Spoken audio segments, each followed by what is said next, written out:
Okay, right, welcome to today's video. I'm going to show you a little bit of a tutorial on how to solder. Now, if you've watched any of our videos, you will know that Carl, my good friend and YouTube buddy, has not got a clue when it comes to soldering.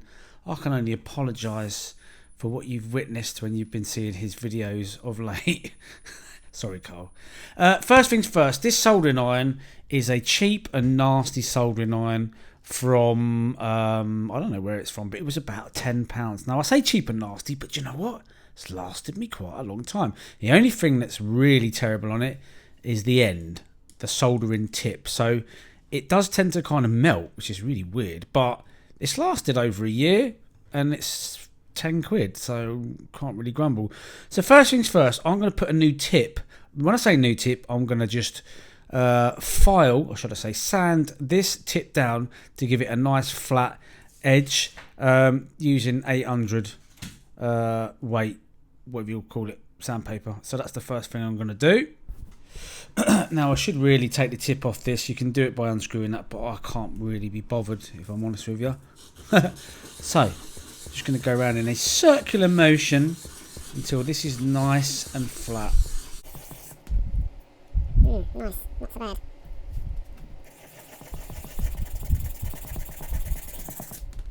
Okay, there's my tip all ready to go. So I'm going to plug it in, heat the thing up. Let's get cracking. Okay, what you can do if you're reusing your soldering iron again is get an old, dish sponge, preferably one you're not fond of, and this is soaking wet, and just wipe the tip. All right, and that'll give you your tip ready to rock and roll. Yeah, all right. So what we're going to be doing is we're going to be taking this Dean's connector off of this 3S battery, and we're going to be putting on a XT90 connector because I much prefer these, to be quite honest, especially with the bigger cars and that. There's a couple of ways you can do this. You can snip them. Now, if you do snip these connectors off, do not do them both at the same time. For obvious reasons, if you don't know, which you probably do, if you did that, you would short the battery out, which would be absolutely terrible. Okay, get yourself a nice sharp scalpel blade. I'll zoom in a bit actually on this, and then just cut down here, nice and easy. Peel that back. We will be putting some heat shrink sleeving back on this, but we'll come to that in a minute. Now, obviously, you want to do one of these at a time, right? I can't stress that enough. You do not want two bare wires. Sorry, you do not want two bare wires flapping around in the wind, because obviously they can short themselves out. So the next thing to do is put some solder on your soldering iron, because solder's got flux in it, and the solder that I use, this is just an eBay special, and I find this stuff's pretty good. I think it's got flux in it anyway.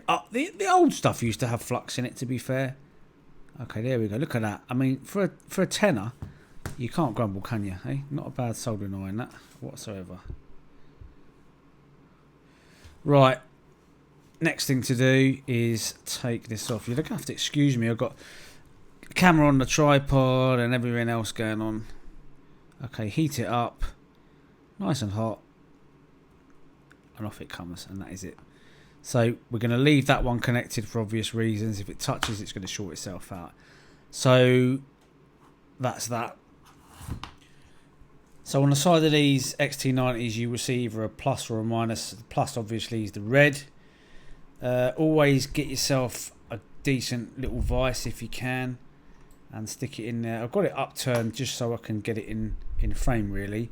And it's a bit like a cup, this, so you want to drip your solder in there to start with. So get your soldering iron. Okay, drip the solder in. That's why they're kind of shaped like that, so you can just drip it in. Put it on a slant as well. Lovely. That's perfect. So the solder's in there now. Next thing we want to do is snip the heat shrink, because we're going to need to Put some of that on it as well. That'll probably do us.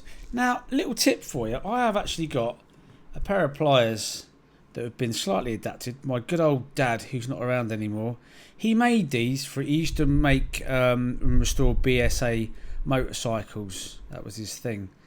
And he made these to, I think they were to open circlips. You know, you get those great big circlips and things, and they got like holes in. He used to put them in, and I use them now, so kind of reminds me of him, which I quite like.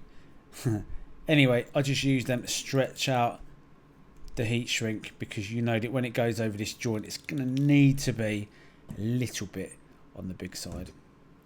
That then goes on the red cable for obvious reasons. Now we're going to do what we call tin the wire. So when we tin the wire, we heat the wire up and literally, let's focus you up. Okay. So a little bit on the soldering iron, and you can see that that is beautifully going on there. There's enough solder on there now. This is where the magic happens, people. You know, I meet people who hate soldering, and it's probably because they just don't know how to do it. I don't mind it. And like I say, you don't have to spend a fortune on soldering irons. I'm sure I'm going to get loads of comments, but you really don't. Now, probably wise to use pliers to hold the wire, but, you know, I'm hard. I can stand the pain.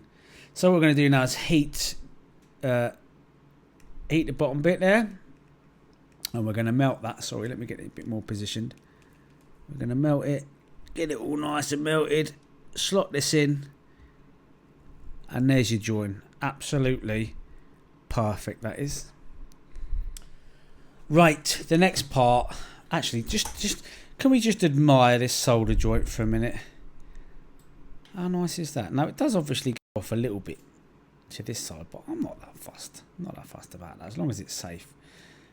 Look at that, beautiful. So what we do then is we slip on the heat shrink here. Hopefully I've stretched it enough to go over. Well, maybe I haven't. I don't know. Sometimes when you're soldering, it can heat the wire up to such a degree that it already sort of closes it. Now, there we go. Then what we do is we get our lighter. I don't smoke. Thank goodness. What a horrible habit that is. Give it a little melt. And there we have a beautifully soldered, wonderful connector. And now we should just repeat on the other side, and then jobs are good. So obviously now it's safe to remove this side. I can't stress that enough. Do not do both at the same time. You might be thinking, well, yeah, we know that, but some of you might not, I guess. And the last thing you want to do is get your soldering iron out, say to the missus, I'm just going to go and do a bit to the cars and all that, and then before you know it, you're running inside on fire, and your missus is trying to put you out, pouring buckets of water over you.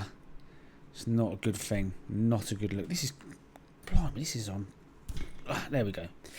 Alright.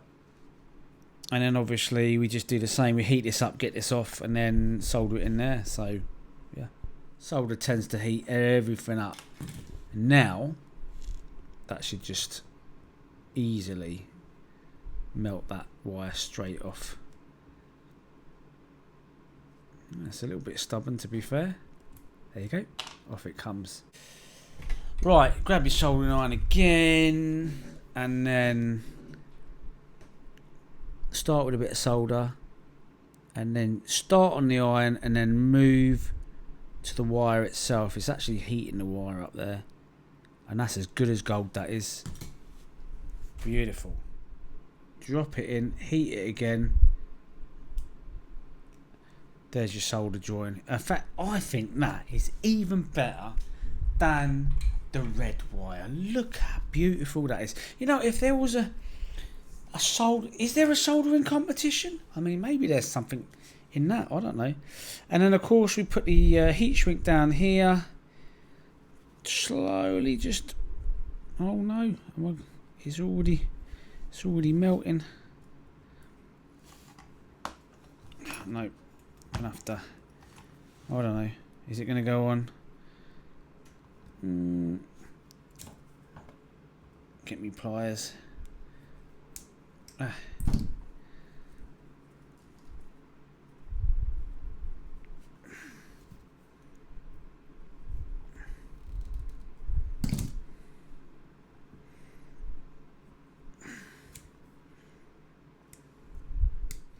There we go. Second one on. Get the old heat on it. Give it a little bit, squeeze it down with the old fingers.